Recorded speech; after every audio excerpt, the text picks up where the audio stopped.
Hello, everyone. Welcome back to Dirty Martini. I hope you're doing well, and I hope you're having an amazing day.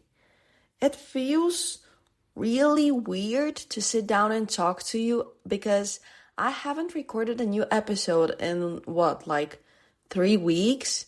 Because I had a lot of things on my plate and I stack recorded a few episodes before those things came to be.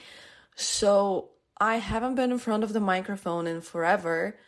So let's just see if I still remember how to do it. In today's episode, I want to wind down and just rest for a second and reminisce back on the experience I just had and share it with you. As you can tell by the title of this episode, I went to Italy and I solo traveled actually. And there is so much to unpack, so let's just get straight into it. So the idea of the trip to Italy was actually born literally a year ago. Last June, I went to a lot of concerts in Amsterdam, and I really wanted to go see Coldplay as well, but they performed after I had just left the country, and it made no sense for me to come back to the Netherlands just for the concert because I had already vacated my room and I had just moved to Bulgaria literally a week prior to the concert, and also it was extremely expensive and I just couldn't. But I really wanted to see Coldplay. Their concert has been on my bucket list for forever. It's been on my bucket list since before I realized that concerts are something that could potentially be attainable to me one day. Their concerts, from what I had seen online, seemed so magical and just something I wanted to experience. And one day at work, I was already back home in Bulgaria, as I just mentioned. During my break, I was scrolling on Instagram, as one does, and I saw that they had just announced new European dates. None of those were in the Netherlands, however. So I was like, I really want to see them. And let's just see what I can do. Let's just see if I can figure something out, if I can plan something. And if I can, lovely. If I cannot, I don't know. And they did have a date for Bucharest, but I wasn't sure I was going to make it because it was in early June, as far as I remember. And I just had no idea, no clue how the timeline for writing the thesis was going to look like. So I just started looking for dates in July because even if I had failed the thesis, everything would have been done by July. And I saw that they had dates in Germany and Italy. And that is when the idea of me going to Italy was first born. It was genuinely an absolute war for those tickets, but I successfully secured my ticket, which I'm extremely happy and grateful about. Now, why did I choose Italy over Germany when Germany is geographically closer to the Netherlands than Italy? Well, Italy has always been on my bucket list of countries I would love to visit one day. I guess many of you, I have been heavily influenced by the media about this idea of the Italian summer. So I was like, let's treat myself to an Italian summer. And this trip, this concert, me going to Italy, everything was basically a gift from me to me for graduating. Even though when I booked the things, I didn't know still if I would successfully graduate at this point. But, I breathe delusion. And from that July day in 2023, I started saving up money to be able to go to Rome and have my first ever solo trip. Now, what do I mean when I say solo trip? Well, it is true that I have moved countries multiple times by myself, but I had never done a solo trip of that sort prior to my Rome trip. When you think about it, maybe moving countries fully by yourself, countries you've never even been to, and countries you don't speak the language of. I mean, I speak English, and in the UK they speak English. But like when I moved to the Netherlands, I didn't have any comprehension of Dutch. I spoke and understood zero Dutch. So yeah, when you think about it, this type of trip is far more scary than just going somewhere for a few days, because it is a bigger and more permanent commitment. And when you do like a holiday type of trip, you have a set date of coming back. When you move countries with the intention to stay there to get your education, you don't necessarily know what the timeline is going to look like. But I don't want to really compare those two experiences because they're just very different. I don't think they're comparable. So yeah, I was very nervous before I left for Italy. And that's on me, because I have to admit, I didn't do much research prior to me going there. And I think now I want to take the time to express my gratitude towards my former housemate who is from Rome, because she sent me a full itinerary. Is that how you pronounce the word? Itinerary?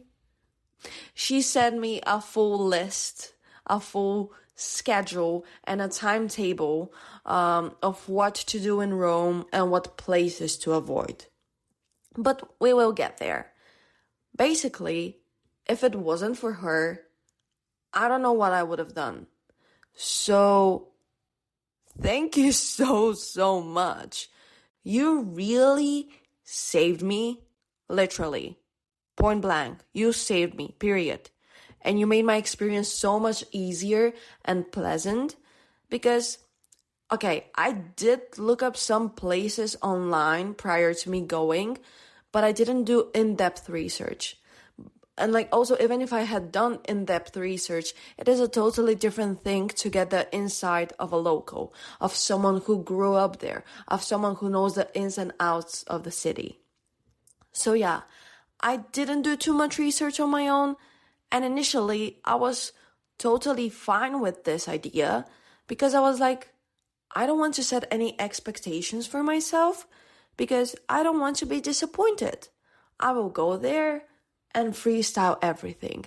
I am free, I am by myself, I have no one's feelings and time to take into consideration but mine, so I will do whatever I feel like doing. And this mindset has its advantages and disadvantages. On the one hand, I really went to Rome expecting nothing, so to be honest, I don't even know if I did Rome correctly, so to say, like if you can do a trip correctly, I don't know. And that is fine with me because there were no expectations to be met, which meant that there was no disappointment when it comes to saying some things or doing certain activities. On the other hand, like when it comes to the disadvantageous part of this mindset, it only hit me literally the day before my flight that I have genuinely no idea where I'm going or how I will get there. I mean, I had booked my flight and my accommodation, but that's all. And that wasn't necessarily enough. So that started to brew up some stress in me naturally, which is why, again, I am super thankful to my housemate for giving me a direction. Now, if you've listened to last week's episode, I had some concerns about the train ride to the airport. If you haven't, let me give you a quick summary. Basically, they started doing road work on the rails on the way to the airport, and now the trip there took roughly at least an hour more than usual, which meant that the earliest train could no longer take me to the airport on time. And that was a big problem because I didn't have money for a hotel or a hostel in the city with the airport. And also, I booked my flight purposefully on that date so that I could stay the day here, like the day prior to my flight here in the city where I live, because it was my friend's birthday and I had never been in the Netherlands for his birthday. So I just wanted to see him on his birthday and just, say happy birthday. Anyways, that didn't work out. Thank you, NSNL. You're always there for me as per usual. Now, I have a friend in Amsterdam, and it took some courage because I hate imposing myself on people's lives and their homes.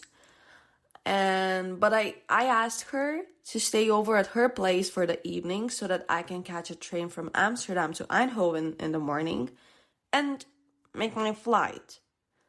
And thank God she and her family agreed. And now is the time to say thank you to them. Those people did so much for me, and I'm so grateful and will never forget it. And they fully eased my travel experience and accommodated me so nicely. And I'm just so thankful. Her dad even took me to the train station in the morning by car. He drove me there. And I don't know what I would have done without them. I would have probably had to sleep in the staircase as per usual at the airport. And that would have sucked. So anyways, thank you to that family. I really appreciate you guys. So I make it to the train station and I catch the first train to Eindhoven. And I was really looking forward to sleeping on the train because it was extremely early in the morning and I had a really long day ahead of me.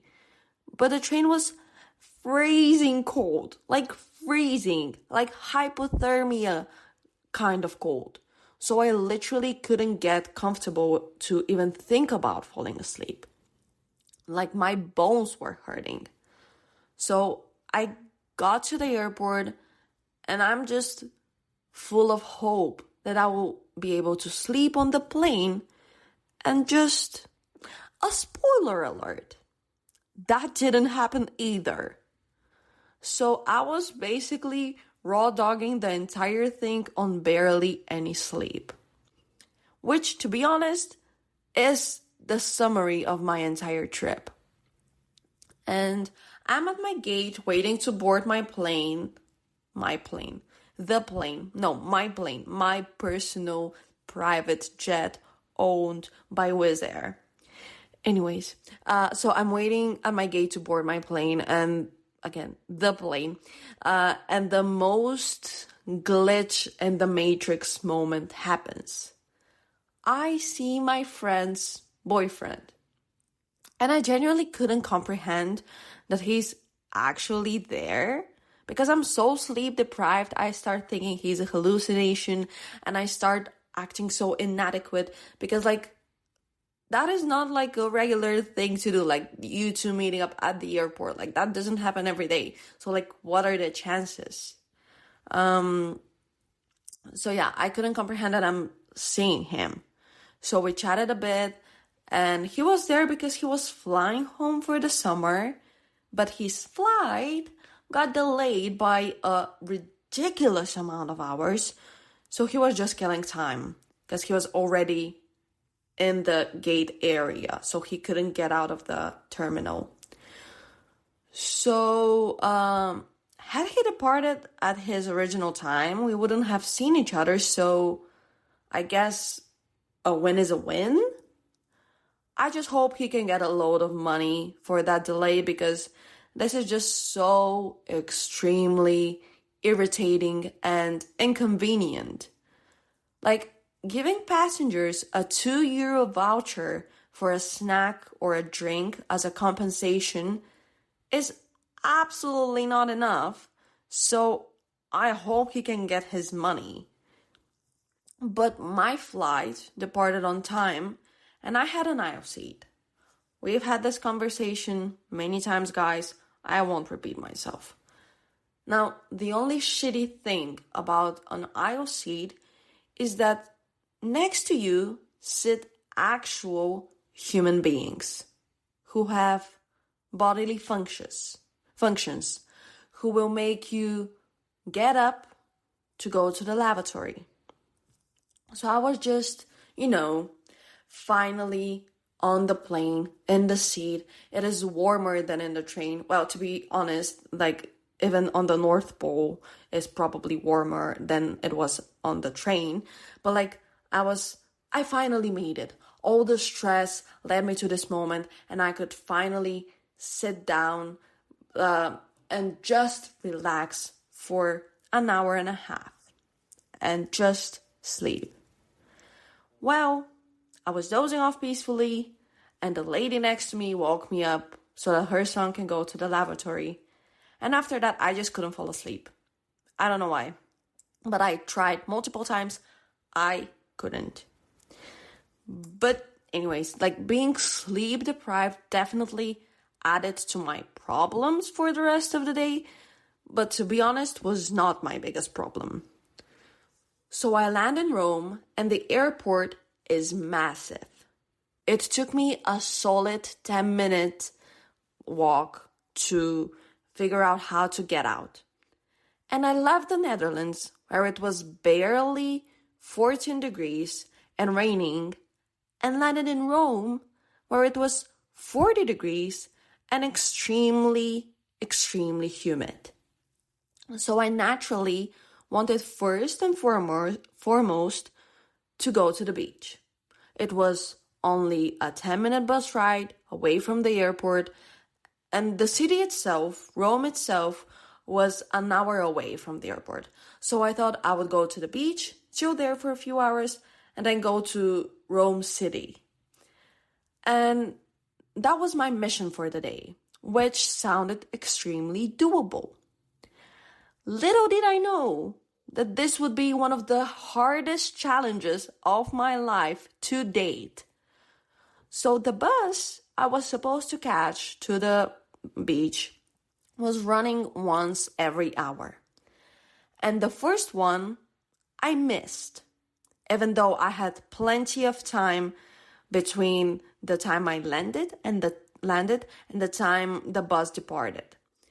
Now, the reason I missed it is because Google Maps and Move It weren't necessarily helping me find my bus stop.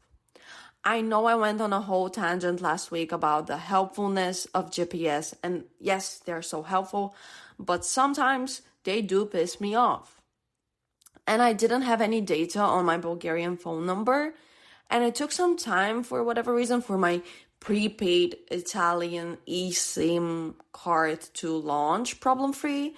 So I was kind of stuck. So I missed the first bus and I thought, do I start walking? Because the next bus is in an hour and it is an hour and a half walk away. And you know me, I love walking. So that is exactly what I began to do. First, I went to the bathroom and took off my jeans and put on my gym wear because it was that hot. And then I set off on a mission to go to the beach. Now, again, it was an hour and a half walk. And only after literally walking 10 minutes, barely reaching the end of the terminal, I gave up. Because it was unbearably hot. And I thought there was no point in me putting myself through all of this. And that is growth. Because I had I have done this before. I have put myself through misery, but this time I was like, nah, not this time. So the reason I didn't do it actually was because I hadn't eaten anything still, and I had barely any water. So I went back to the airport and I found a lady from the cleaning crew who I asked for directions to the bus stop, and she tells me something, and I go out, but there was nothing. There wasn't a bus stop, there wasn't a sign. There were bus stops everywhere but the place she sent me to.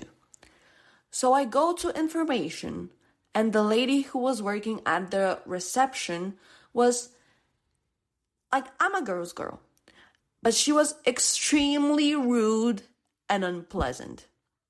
So here's the thing. I don't speak any Italian, and that is fully on me. That is my fault. And I don't want to be entitled and say, you have to speak English and accommodate me, because that is just ridiculous.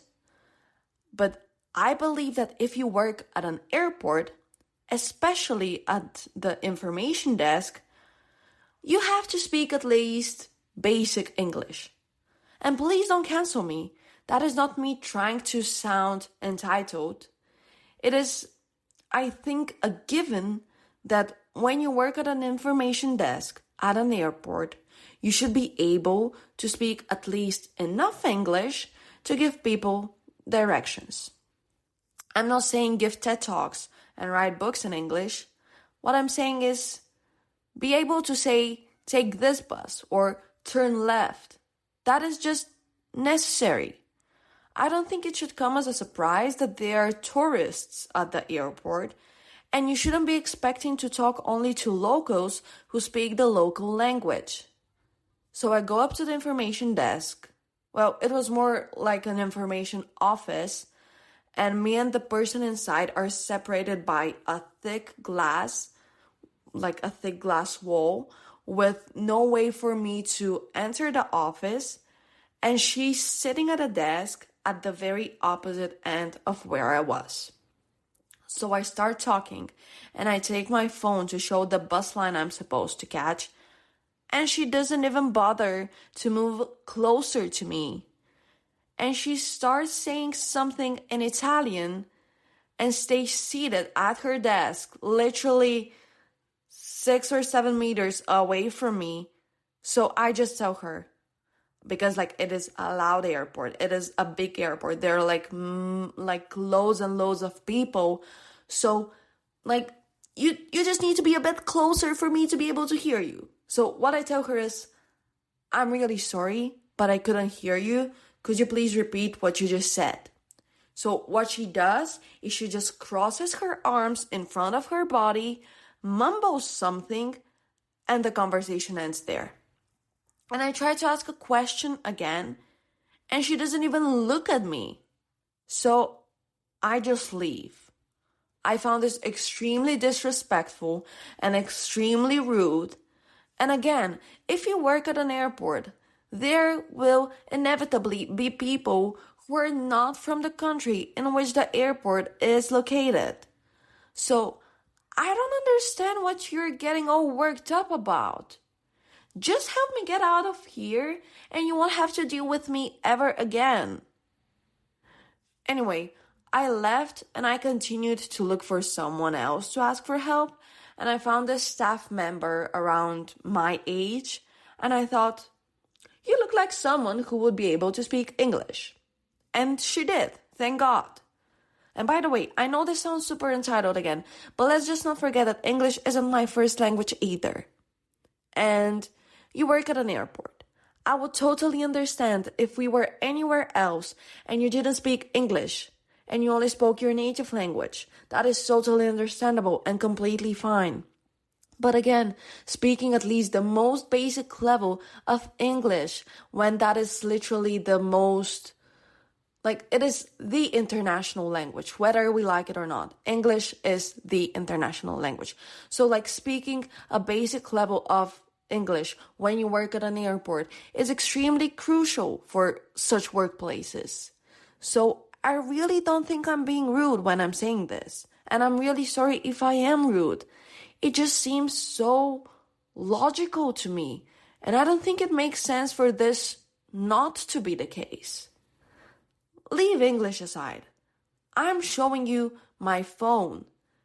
You can just point and know, like, I know we can establish communication. You were just fully unwilling to help me, which left me extremely disappointed because, after all, that is the sole reason why you are there. Anyways, I talk to this younger girl and she tells me where to go, and I go there. And there is no bus stop because she sent me to the place where the first lady from the cleaning crew sent me. So, no bus stop there. And I'm beginning to get super frustrated because I landed 2 hours ago and I'm still at the airport, unable to leave. I'm wasting my time. Time is ticking. The clock is ticking. I am hungry. I am thirsty. It is hot. It is humid. It is overstimulating and it is overwhelming. Just, perfect storm. And I very coincidentally saw a woman wearing a t-shirt with the logo of the bus operator I was supposed to catch. So I go up to her, show her my phone, and she starts talking super fast in Italian to me. And I tell her, I apologize, but I don't understand what you're saying to me. So she starts speaking louder. Now, bestie, if I tell you I don't speak your language, you speaking it slower or you speaking louder will not make me suddenly fluent in it. I was getting extremely annoyed at this point, and I think understandably so. And the lady just shoved a POS terminal in my face and then handed me a ticket to the bus line. So, at least from my phone, I guess she understood what I was trying to do and where I was trying to go.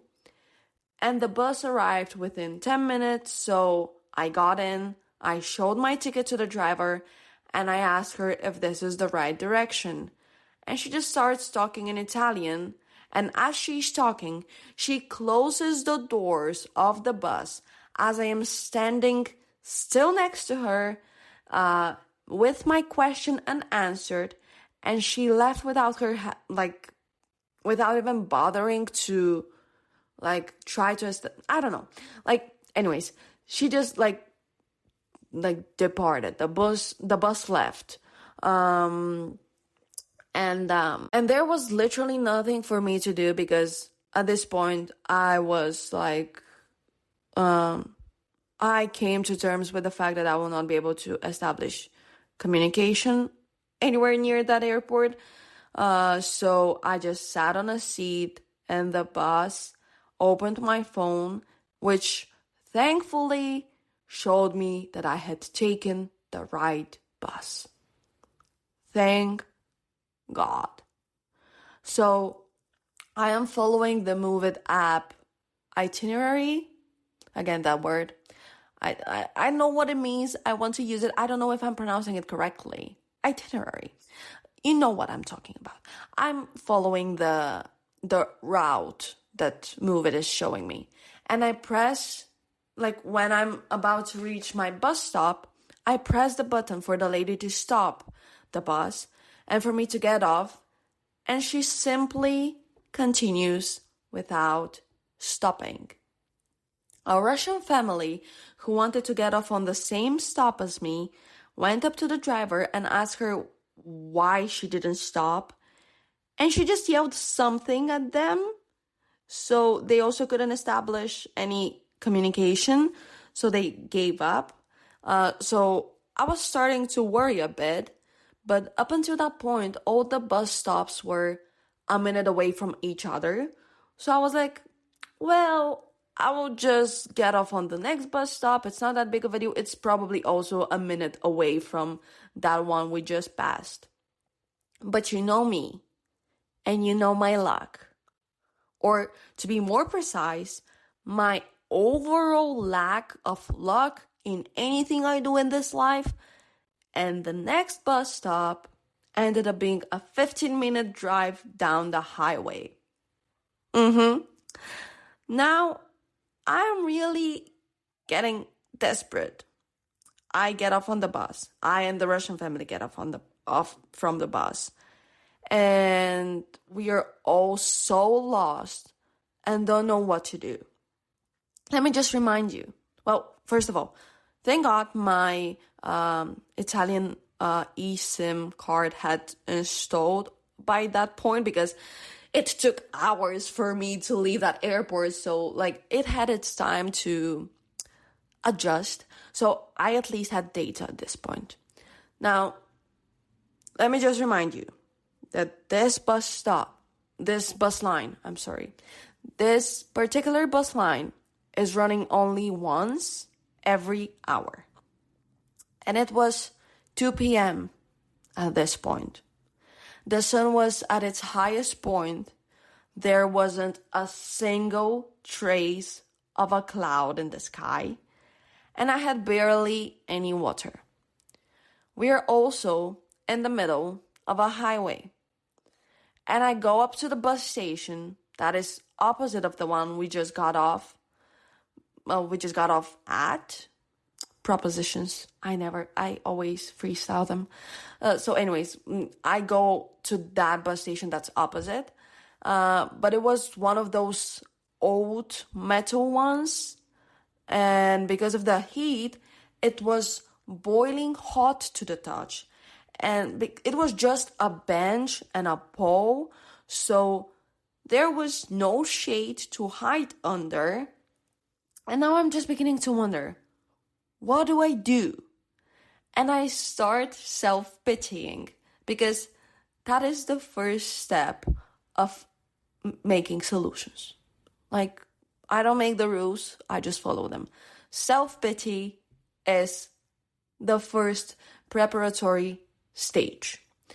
And then, because it is either sit here and wait for an hour or walk to the beach, I start walking. Now, the 10-minute walk, which was from my original bus stop, the one I was supposed to get off at, turned into a 45-minute walk on the highway in the scorching heat with my luggage. All I could see is fields, like kilometers, with burnt from the heat grass, and of course, lizards, and lots of cars. All I wanted to do was lay down and cry. But I couldn't, because that meant I would have been run over by a car within 0.2 seconds, and I didn't have any liquids in me to cry, so I just walked, and after that, I walked some more. And to end things off, I walked some more. But the thing is, I finally reached the beach. And everything reminded me so much of Greece, but I will get into this later.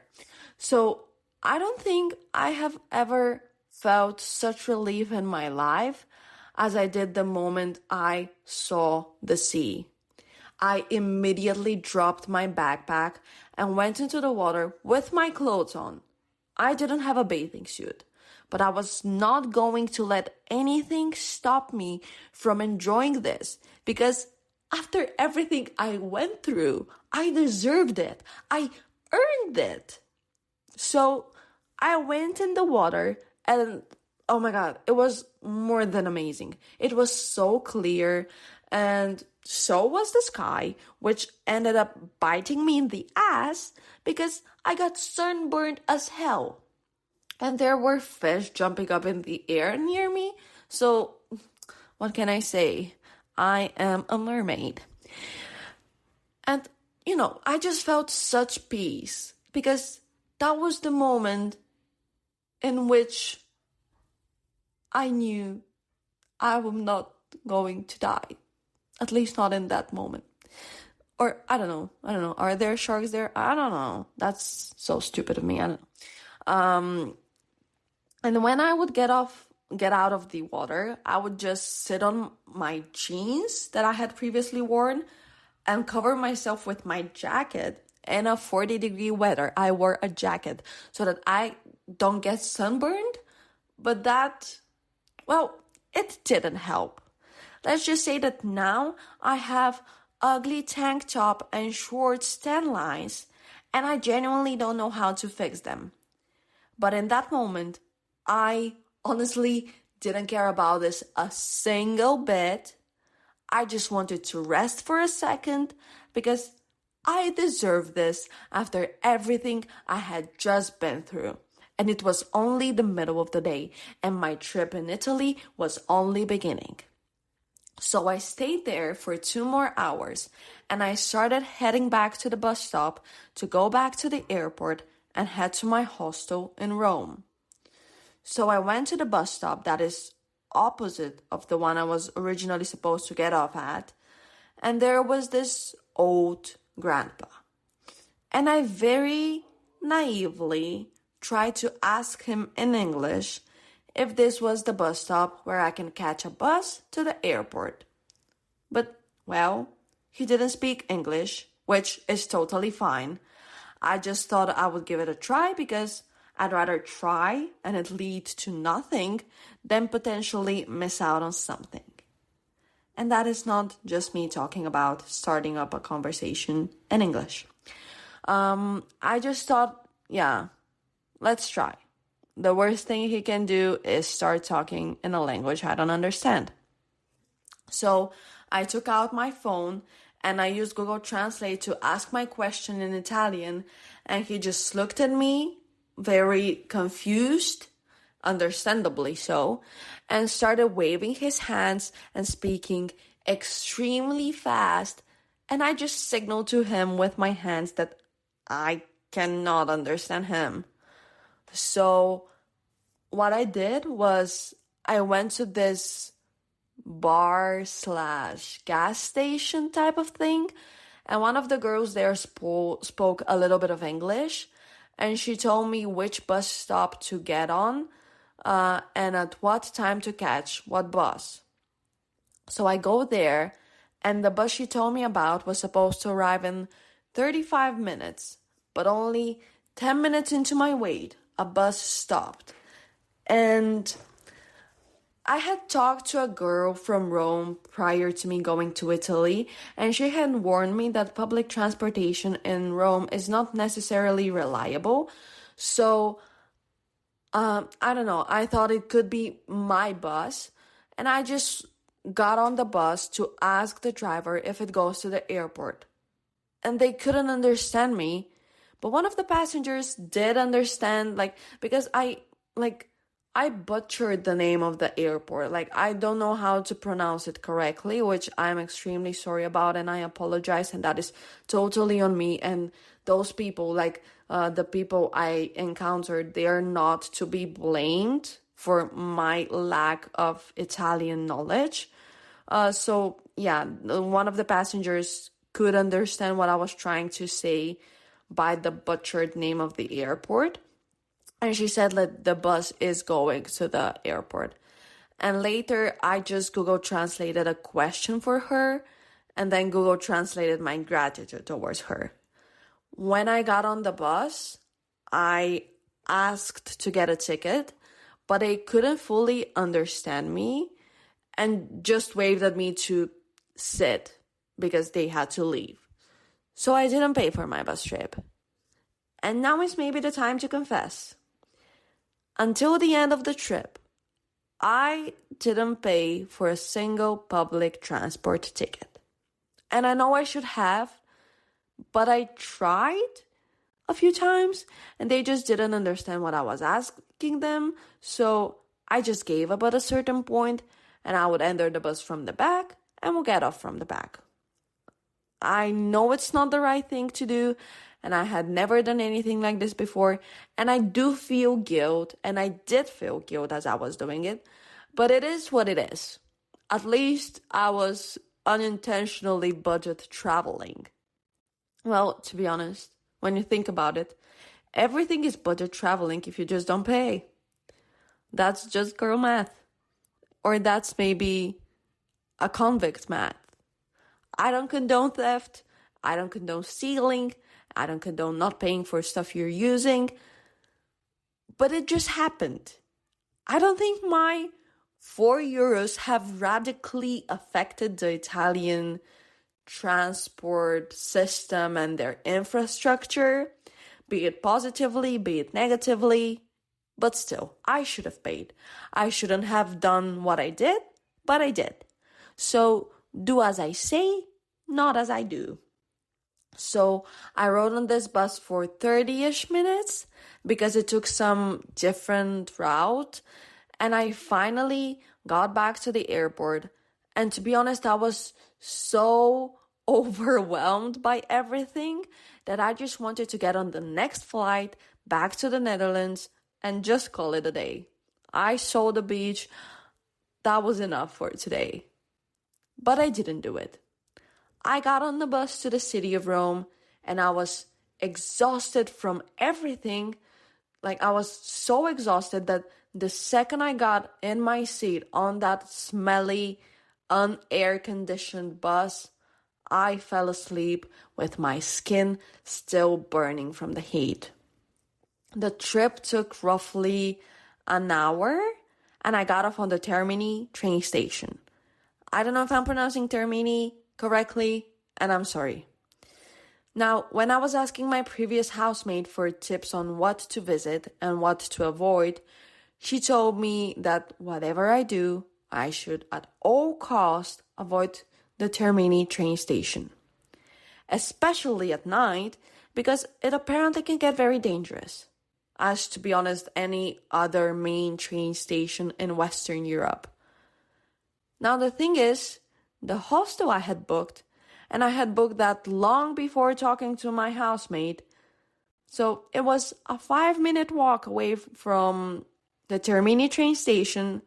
So when she told me this, I quite literally panicked and nearly canceled my reservation out of fear. But I didn't end up doing it, and I went to the hostel, and I was starting to feel calmer because it seemed like a chill place. And while I was waiting for the guy from the reception to come for me to check in, I talked to this one guy who was waiting because his friend got locked into their room and he couldn't get in and his friend couldn't get out.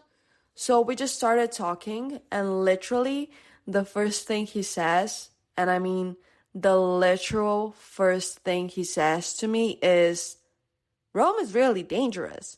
My friend got robbed yesterday. Need I remind you that just up until that point, I was freaking out because of the hostel's close proximity to the place my housemate told me to avoid like the plague? I was so done, I wanted to leave. Also, by the way, the 5-minute walk from the train station to my hostel smelled so much like urine and feces. I felt like, oh my God, I'm just thinking about it now, I want to throw up. It was really, really bad. It wasn't kept up, and just like, I don't know. I really don't mean to be entitled, guys. I really don't mean to be like, oh, this is first world problems. I'm going to throw up. It's just like those things, like me seeing this face of Rome as the first thing I'm being introduced to in Italy was a bit of a shocker. Even though I didn't go in with any expectations, this was definitely something I didn't expect.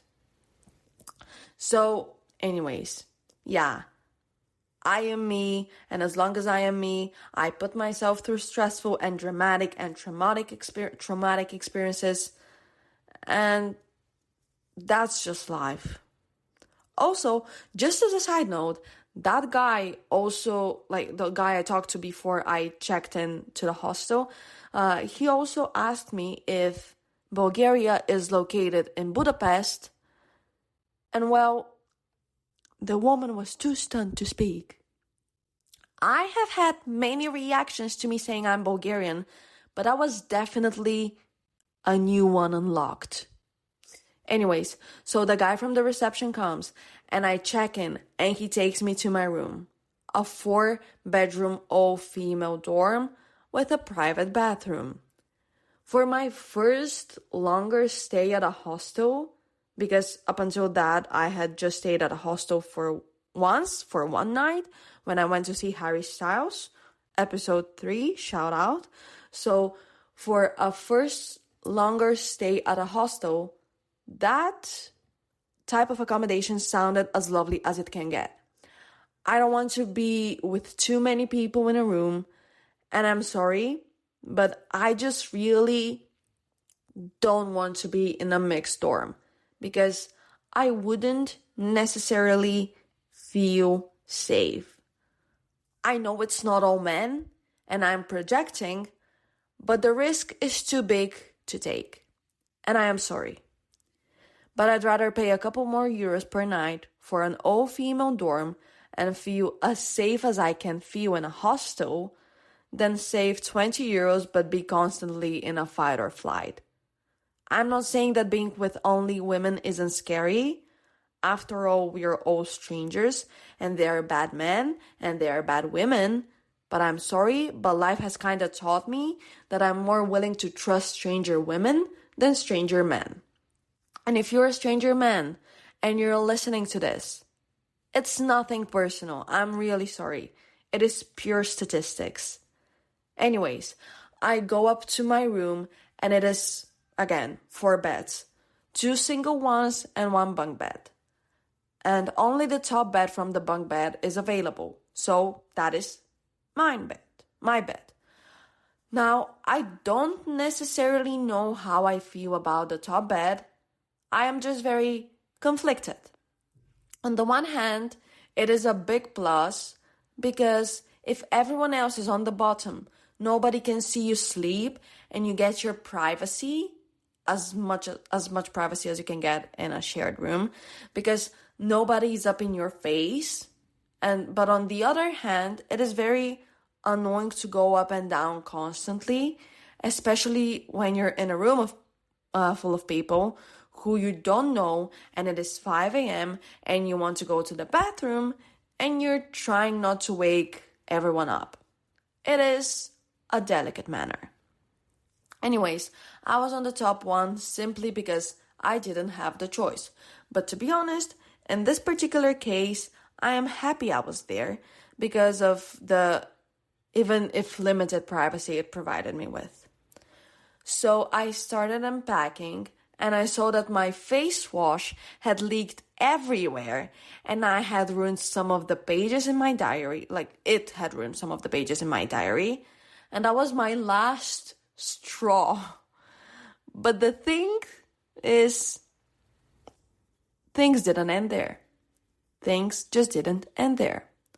I immediately took a shower because I don't think I've ever felt more nasty, and the shower was leaking everywhere. You could barely close the door of the shower cabin. No, actually, you couldn't close the door of the shower cabin because one of the door hinges was fully gone, so water was spraying everywhere, and there was barely any pressure in that shower head, so all fun stuff. After that, I went on the balcony and called my mom to tell her that I have safely arrived, and initially I didn't plan on telling her anything about all the problems I had up until that point because I didn't want her to worry about my trip, about me. But when I heard her voice, I just immediately burst into tears uncontrollably, and I couldn't stop for 10 minutes. I just wanted to go home. Everything was so overwhelming, and I just wanted a bit of peace and a sliver of comfort. She tried to calm me down, and what really sucked was when she told me that this trip was something I had been looking forward to and had been working towards for more than a year, and now all I had to do was enjoy it. And I really was trying, but Italy was so hard to appreciate in that moment because everything that could go wrong did. And it was so unnecessarily difficult. I told her that if the following 2 days are the same, like the one I just had, I'm changing my flight and going back to the Netherlands earlier than planned because I don't think I could handle much more of this. And after that talk, I went out in the evening to grab something to eat. It was so hot and I hadn't eaten anything, but I didn't feel any hunger, to be honest. I lose my appetite in the heat, which sucks because I was looking forward to Italian food so much because Italian food is one of my most favorite cuisines, and I barely ate throughout my entire trip. I was there for 5 days. I've eaten like 4 times. I did try the staples, but I forced myself to eat because I genuinely wasn't hungry.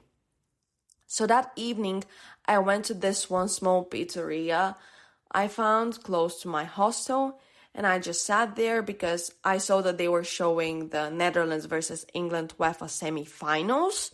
So I just sat myself, ordered a margarita and a glass of wine, and watched the game. The pizza was amazing, but the wine was the most disgusting thing I have ever drunk in my entire life. And I just didn't order wine until the end of my trip again. I was too scared. Literally terrible wine was the last thing I needed that day. But oh well, it happened.